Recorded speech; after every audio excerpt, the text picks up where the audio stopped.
Hey there, extra historians. Welcome to Lies, the part of the show where we tell you the things we left out, the stuff we got wrong, and why this being the spy behind one of the most infamous attacks in history kinda sucks.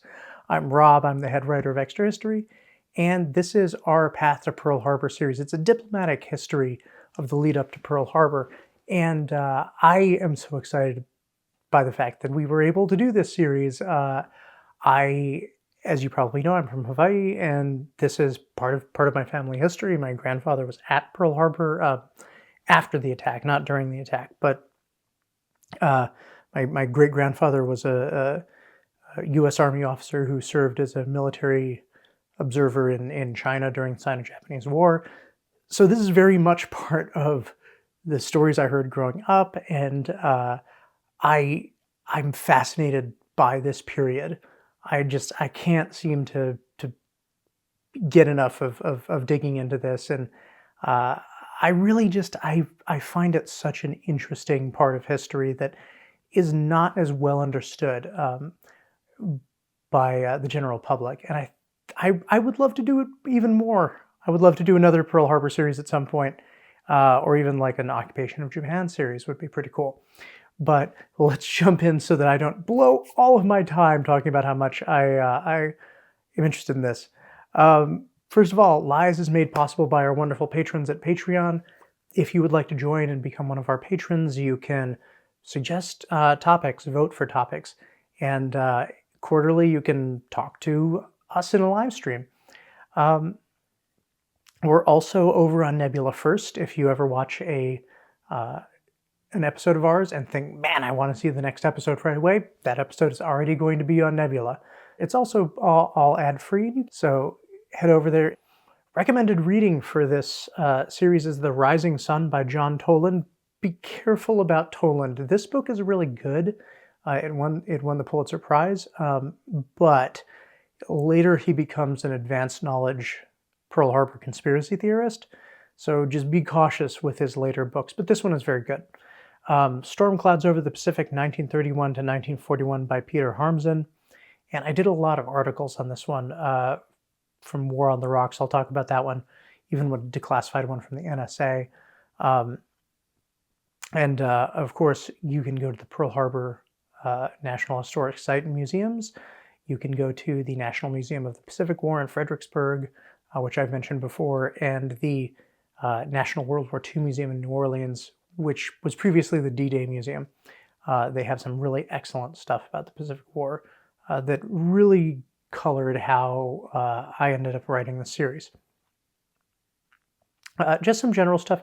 Like I said, this is a series really close to my heart. I grew up in Kaneohe, which is the Marine station there was one of the first places attacked. And I now live in Hong Kong, literally on the battlefield of that same day, where I could, take my 3-year-old by the hand and we can walk to, a place where some pretty awful things happened. So this is a conflict and a specific day that really weighs heavily kind of on my imagination, my consciousness. So I'm really happy we got to dig into it. I did want to mention something which we did go over, but I really want to emphasize it, which is the role of racism in ignoring indicators of the Pearl Harbor attack or not understanding the possibility of the attack. Admiral Kimmel actually is the officer that we mentioned that had that described in racist terms that they didn't think the Japanese were capable of it. And I think this actually is very, very telling. I think that's a huge part of it.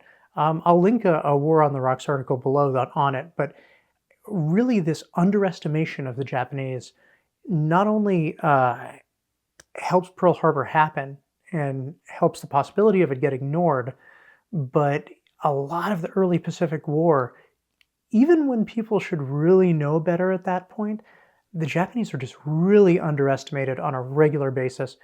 When, you think about it and you're like, they have huge amounts of combat experience, but, the American and British officers would be like, oh, well, but they were fighting the Chinese, and there was this belittling of Japanese soldiers and military capabilities and equipment. And they pay for it. Like, the Allies pay for it very badly in the early Pacific War. It's never a good idea to underestimate your opponent. I did want to mention that not all of these peace faction folks are the good guys. I don't really believe in good guys in history, but sometimes you can kind of get into a hero-villain narrative when you narrativize history. And for example, Ambassador Gru, sure, in this particular instance, he seems like a very reasonable guy and even kind of progressive, right? He's in with the Japanese business interests. He's good friends with Nomura. This is also the guy that, after a black man manages to pass the Foreign Service exam and becomes a Foreign Service officer, Gru rewrites that test to specifically exclude black people from the Foreign Service. So in this instance, he's like doing kind of the right thing, but he's not a good guy, and that's very, very common for the U.S. State Department at this time. They're all kind of Harvard, Yale, generally pretty racist, generally pretty anti-Semitic, frankly, which is a great recent PBS documentary that talks about that. But there's a fantastic book called In the Garden of Beasts that's by the same author as Devil in the White City. And it's about the American ambassador to Germany during the rise of Hitler. And it really goes deep into how bigotry at the State Department really drove a lot of things that we look back on and think like, why did they do that? Why didn't they think Hitler was a big problem? Because they didn't totally always disagree with things he was saying. Highly recommend that book. It's great. But, also on the Japanese side, like Prince Konoe, to a lesser extent, Nomura and Kurusu, but, like some of these other guys in the peace faction, they're perfectly fine with the war in China and what's happening there. Like, they're perfectly fine with the really brutal colonial oppression in Korea. They just think that war with the United States would be bad for Japan. So you pump your brakes a little bit if you're like, these are the good guys. It's like, they recognize that this was a bad thing to do, that this was probably not smart. But that doesn't necessarily mean that they are pro-peace in general. So just something to keep in mind. YouTube question: I love that the earlier series posted on militarism in Japan provides additional context for just how they got to the point where their foreign policy was so at the mercy of the most aggressive elements in their armed forces. The way the pieces fit together gives so much richer an understanding than the individual events on their own. Yeah, I always kind of evaluate each series we do, and one of the downsides to the way we did this series on the Path to Pearl Harbor is because a lot of the militarism stuff is in a different series. If you don't watch that one, I feel like you're not really getting the full experience. It's not totally necessary, but you're going to understand these events a lot better if you have watched that. And there are times where I kind of wish we had tied specific things in this series to that one. But that would be very difficult for many reasons. But if you get a chance and you haven't watched that series, definitely do. Episode 1, Patreon question from Hercules. You mentioned that the U.S. interests were not territorial, except the Guano Islands Act of 1856 allowed any U.S. citizen to claim any unclaimed islands in the world with guano on them. It was this act that allowed Midway Atoll to be claimed in 1856, though formal possession would take another decade. Perhaps you can mention this act as well as the importance of guano in U.S. and Japan's expansion, as it was needed for both military and agricultural usage. Yes, so it was a bit too much explanation to go into in kind of the whistle-stop tour we were doing of Pacific colonialism in this era. But so in the 1840s, it becomes popularly known that guano, bird dung, is rich in saltpeter, which is very important for making gunpowder, and it's very important for making agricultural fertilizer. So big guano gold rush, and in the 1850s, prices for it just go crazy. There's the guano craze, and the U.S. Congress decides that, like, any rock that has guano on it, that's an American rock, as long as an American can get there first. So yeah, that's how the U.S. gets Midway Atoll. There are all these small places in the Pacific, and I just want to emphasize how small and insignificant these places are. A lot of them are part of the Northwest Hawaiian Islands chain, which goes like 1,000 miles into the Pacific. But I mean, Midway is literally named that because it is in the middle of two more important things. Like, it doesn't really have many distinguishing features. There's no aquifer, like there's no water on it, so it'd be really difficult to have someone live there permanently. It's the reason it's uninhabited. But yeah, that becomes very important. But I do want to say that, to me, the extraction of guano is very much, especially at the time that that act is signed, a commercial venture, right? It is national security too, because it's gunpowder, but it's not about the land, right? It's about the guano on the land. And the land becomes much more important as a strategic location later on. Also, this was before the pullback from the Pacific that happens with the U.S. Civil War, right? So we do have these, Commodore Perry, Guano Islands Act kind of things, but then there's suddenly a we need to focus on defeating the Confederacy, and then the whalers and the missionaries kind of like take over, and they're already doing their thing, but they very much go pole to pole.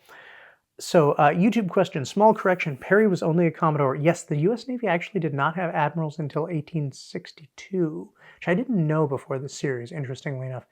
But basically everyone, like the highest rank was captain, and if you were in charge of a group of ships, you might be named a Commodore, which was not a rank, it was like a title or designation. And by the time the Civil War comes along, the Navy has really had it with this, partially because it's just too confusing. There are too many captains. Like, figuring out who's in charge is very difficult.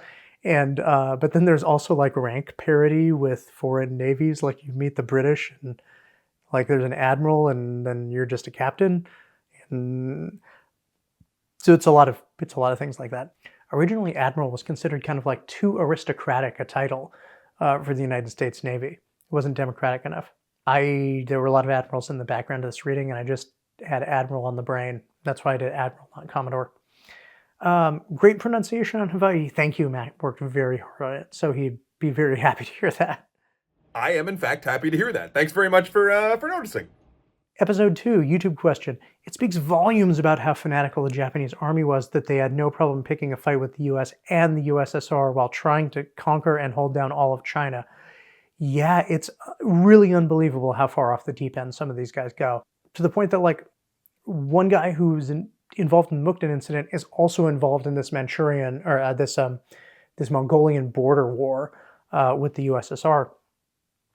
And that battle, which we should do an episode on because it's so interesting, is horrible.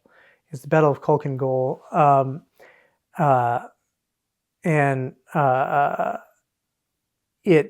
It's terrible. It's just really terrible. And one reason it's terrible is that the Japanese army has this policy that they didn't want healthy men being pulled off the line to tend to wounded men. The idea was like, no, you keep your strength, and then you keep fighting, and then you go tend the wounded after the fighting is done. And the fighting will be over quicker if you have more men on the line. The problem with this is that a bunch of Japanese troops, like a lot of Japanese troops in that battle, die from just bleeding out from wounds that were very survivable if someone had just bothered to bandage them up.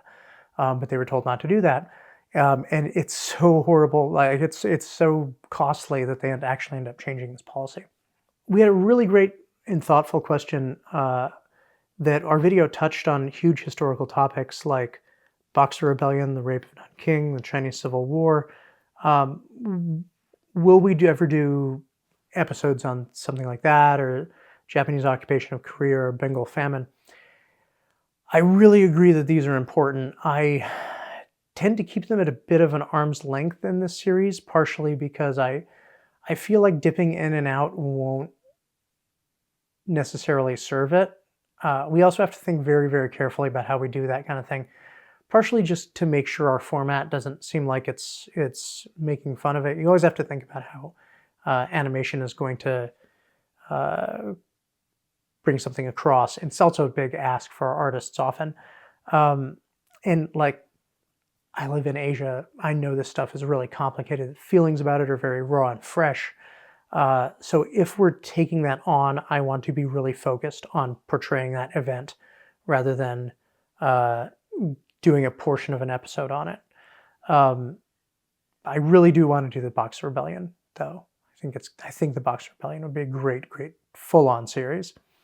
I did want to mention this guy that on the Panay that writes Abandoned Ship in His Own Blood.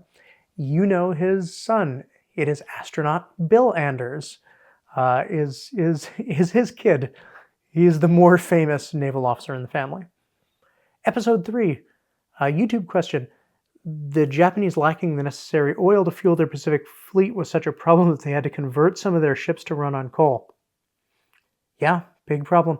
And again, like, they keep starting more conflicts to get resources, and those conflicts suck up the resources that they're supposed to give to them.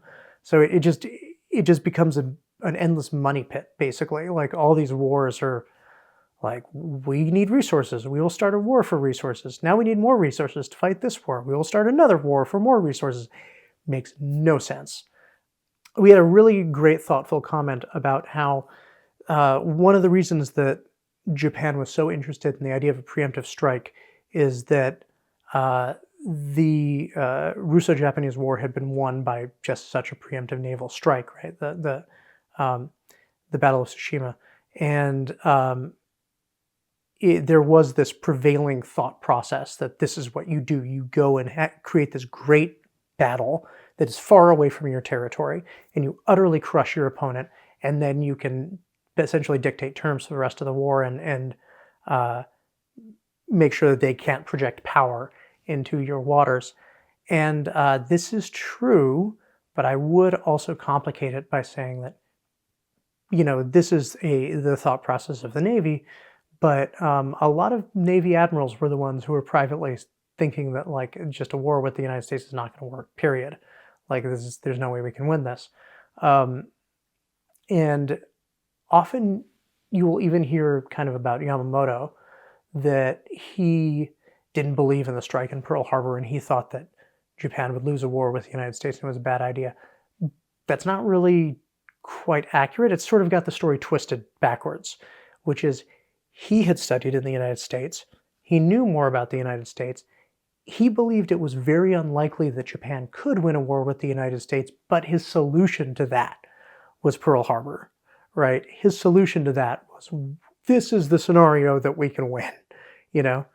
He's not like kind of secret peacenik, right? Or secretly secret ally of the US or sympathetic to the US or anything.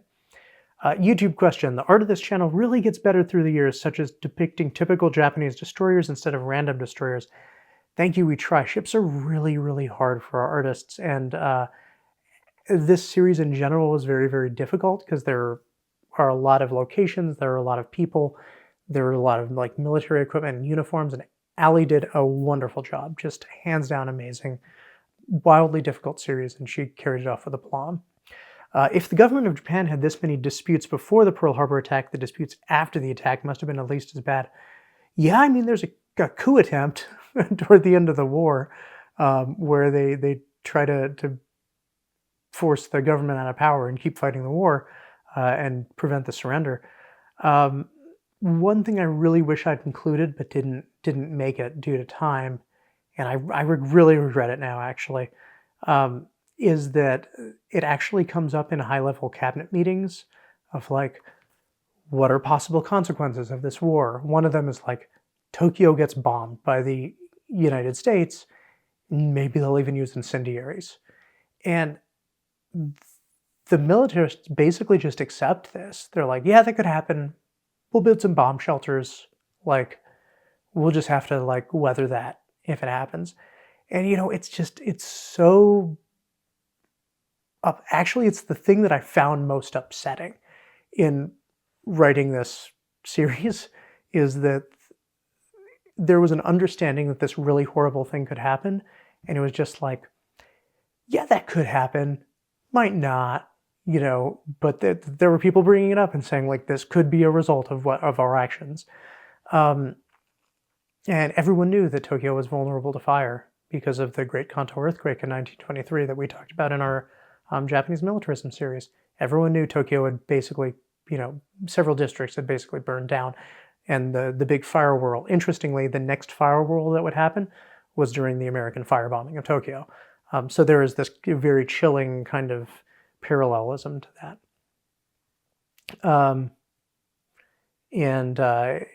So there were some shelters built. They were not very effective. There were fire lanes cleared in Japanese cities. In fact, if you go to the Hiroshima Peace Park and the Peace Museum, which you should, it's a very sobering and enlightening experience. But there are all these memorials for school children, and that was because they had been brought in to clear fire lanes. That they couldn't fight, but there was this kind of like total mobilization, and their job was to essentially tear down houses to create fire breaks in case Hiroshima was bombed with incendiaries or otherwise a fire started. Episode 5, YouTube question. The one thing about this series that continually bugs me is the map of the Philippines. You always leave out the southwestern island of Palawan for some reason. Certainly its million or so inhabitants won't be happy about that. I'm very sorry about that. We can't reuse maps from series to series for a variety of technical reasons, basically. And so we have to create new maps each time. And if a map in episode 1 is wrong and it's not noticed, that map is going to be duplicated throughout the series because redrawing it episode to episode is too much time commitment, right? But unfortunately, that means if there is a mistake, then that mistake will probably get carried through to the end of the series. I'll make a note of it. We'll try to not make that mistake again. I'm very sorry. 305, wrong Sino-Japanese war, wrong Chinese flag. Yes, sorry, that was again a reuse of an asset from earlier in the series. And then we had a wonderful holiday message. Thank you to those at Extra Credits who work so hard to bring us these videos. We appreciate it so much. And they commented that because it was aired on Christmas. Thank you. That's really wonderful. I hope you enjoyed our eggnog riot. I did not. I drank all my eggnog, so I don't have my eggnog right now. Episode 6, patron question from Jay Shefsky, Falcon 2, and Brendan Jolly. In episode 6, you mentioned the flight of American bombers that the Japanese attack is mistaken for. You referred to them as B-29s, but the B-29 wouldn't be introduced until 1944. They thought they were B-17s. Yes, so this is the one that I wrote right out of COVID. So frankly, this is an embarrassing mistake, and normally it would bother me a lot more, but if this is the worst thing from the point I was at when I wrote this episode, I'm okay with it.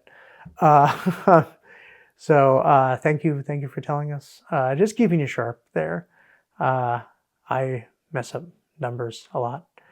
Patron question, Margaret L. Carter. Do you think Admiral Kimmel and General Short deserve the blame assigned to them? My husband, a retired naval officer, would say the attack happened on Kimmel's watch, but wasn't he the victim of failed communication? I'd say yeah. I mean, both. Both are true. This is a systemic failure. Like, the Pearl Harbor attack is a systemic failure from Roosevelt all the way down to, like, drunk Marines that are talking to Ensign Yoshikawa in bars and stuff like that. The fact that there was this huge blind spot is everyone's problem. This is a big blame pie and everyone can have a slice. You could just as well blame like security at Pearl Harbor that's letting some guy like swim out and try and find torpedo nets and submarine nets. Really, there was just a huge amount of tunnel vision that allowed this to happen. And Kimmel has a share of the blame and Short has a share of the blame. But, Admiral Stark, the chief of naval operations, when he's brought the cable that says Pearl Harbor is being attacked, literally what he says is, oh, this is an error. They mean the Philippines. He just could not imagine that Pearl Harbor could be attacked in that manner. So he immediately thought like, oh, this is someone's panicking and they say it's Pearl Harbor, but actually what they mean is like Manila or something. Um, yeah, like that. Like that's how deep the the short-sightedness was on this. YouTube question: my heart breaks for Nomura. I can't imagine putting your whole heart and soul into diplomacy and peace and then finding out they've been used as a tool of war against your will and to be blamed for it by the people you work with. Yeah, he and Kurusu are some of the only Japanese figures that actually get out of this okay. Um, they both are in government after the war because it's pretty much, by that time, it's pretty clear they just had no idea. Kurusu's story is very sad. His son, who's Eurasian, he's the only Eurasian person in the Imperial Japanese Army, is killed during the war. He's retrained as a pilot to defend Tokyo in the closing weeks of the war, and he's decapitated by an aircraft propeller in this really horrible runway accident. So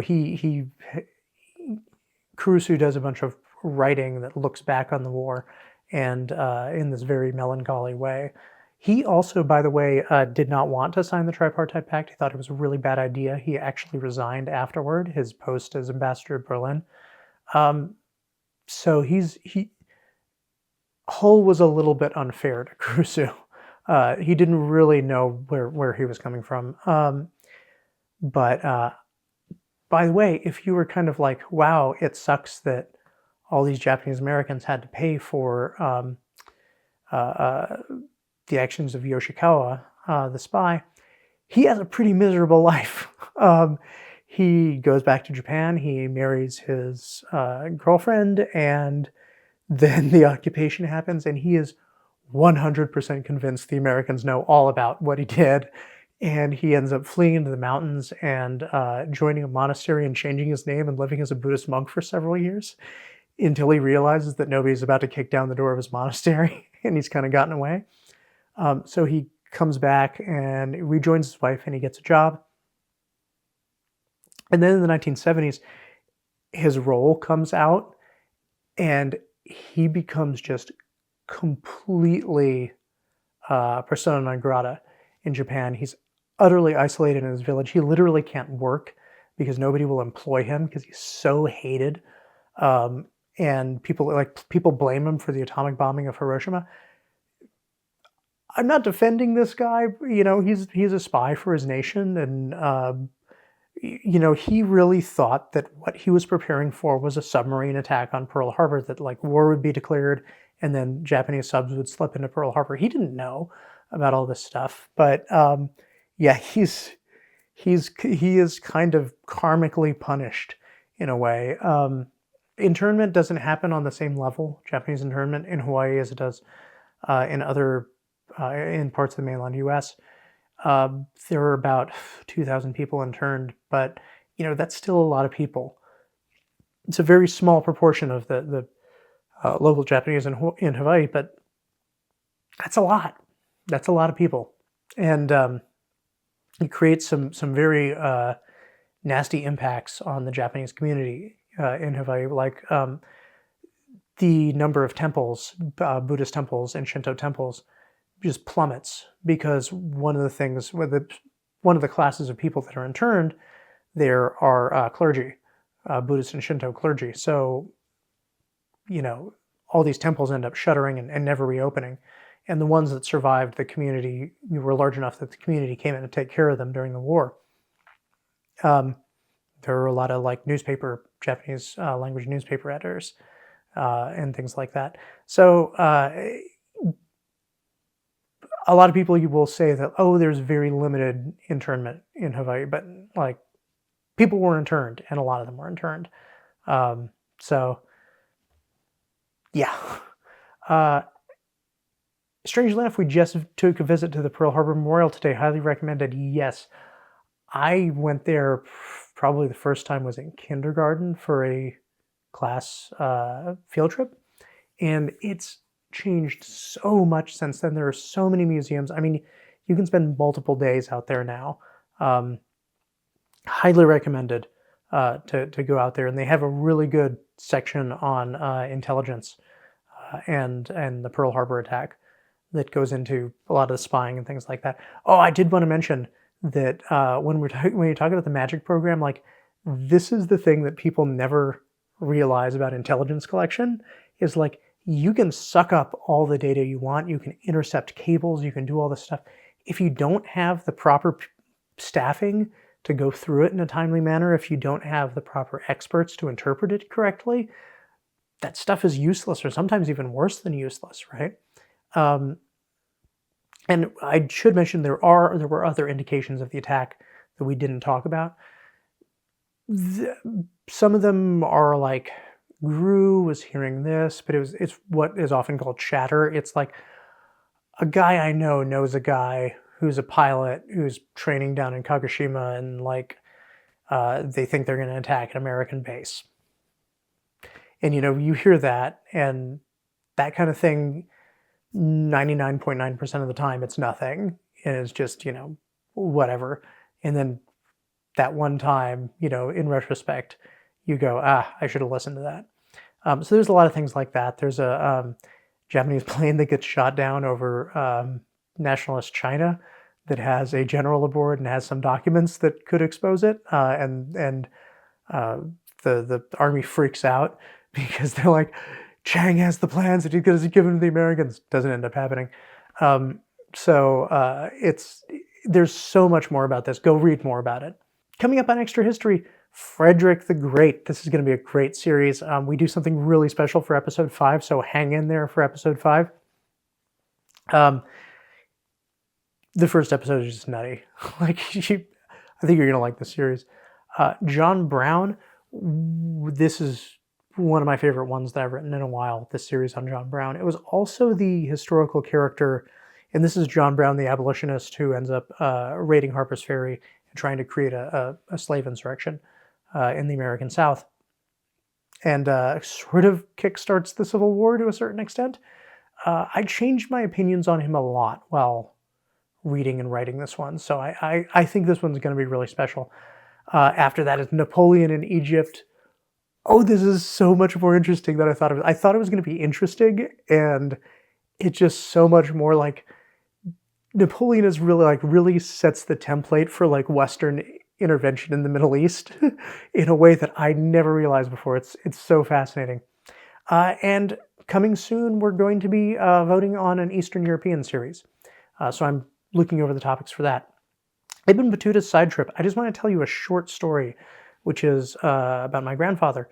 On the morning of December 7th, he had got up, thought it was just a normal day, and was going out with my grandmother to look at houses. They were looking into buying a house, and they heard a radio report that Pearl Harbor was being attacked.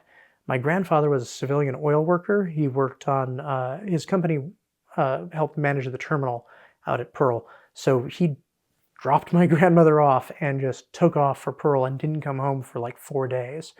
And the reason was they really, really thought that the planes were going to come back and take another crack at Pearl Harbor, because Pearl Harbor just couldn't do that much, right? There weren't that many AA guns around it.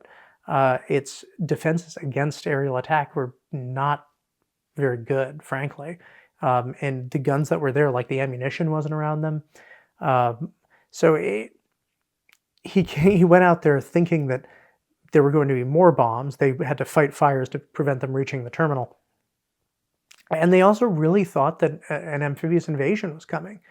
And they wanted civilians there to be able to work the terminal, basically, to shut things off if that was necessary.